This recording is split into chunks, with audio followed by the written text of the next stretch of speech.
प्रणाम भाई लोग, कैसे हैं आप लोग? तो आप लोग ठीक हुई हैं भैया। हम एक ही तर्ज पे आप लोगों के 4-5 गाना सुनाई आज, एक ही धुन पे। तो सुना देखा कौन मेहरारू कहा थे अपने सैया के कि नदी के किनारा इतना बढ़िया है कुल, लेकिन हमार राजा जी हमसे पता नहीं काहे ना बोलत हैं। का कहते भैया? हरे नदिया किनारे हवा डोले, हाँ हाँ हाँ, नदिया किनारे हवा डोले, हमारे पिया हमसे, हमारे पिया हमसे न बोले। नदिया किनारे हवा डोले, हमारे पिया हमसे न बोले, हमसे न बोले सखी, हमसे न बोले, हमसे न बोले सखी, हमसे न बोले। नदिया किनारे हवा डोले, हमारे पिया हमसे न बोले। लेकिन कौनो परदेसी परदेश में रहत रहल, चल गेलू भैया जौन ब्यास्या के लगे। जब ब्यास्या के लगे गल तो ब्यास्या का जवाब डाले यही तर्ज पे है। कहते हे परदेसी सब कुछ करिहा, लेकिन जुबना पे हाथ मत लगइहा। तो सुना लोगन, अगर गाना अच्छा लगी तो लाइक जरूर दिया भाई लोगन। कहत है वो ब्यासवा कहते है,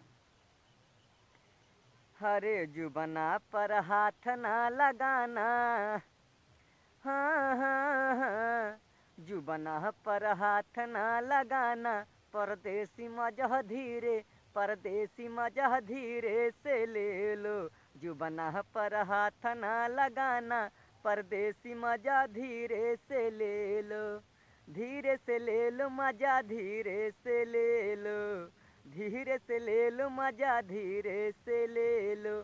जुबना पर हाथ न लगाना, हाय दादा, हाय मम्मी, हरे जुबना पर हाथ न लगाना, परदेसी मजा धीरे से ले लो। कैसन लगल भैया? अच्छा लगी तो लाइक जरूर कहिया।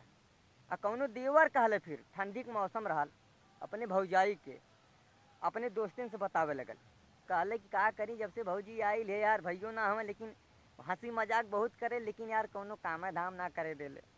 तो का कहत है,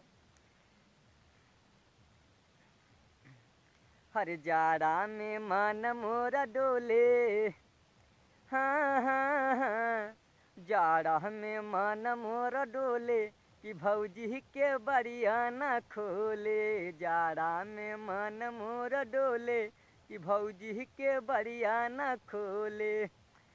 अभी तरी से अलुबुरा बोले, अभी तरी से अलुबुरा बोले, कि भौजी के बड़िया न खोले। जाड़ा में मन मोरा डोले, कि भौजी के बड़िया न खोले। काहे भाई लोगन, अच्छा लगी तो लाइक करिया। अगर चैनलवा सब्सक्राइब ना कैल हुआ भाई, सब्सक्राइब करके हो जन घंटिया है इतना बड़ा के ओके जरूर दबाए दिया, ताकि जितना भी हम वीडियो बनाई, गाना गाई या कॉमेडी बनाई, आप लोगों के पास बहुत आसानी से पहुंच सके भैया। घरे बैठल आप लोग ओकर मज़ा इंजॉय ले सका।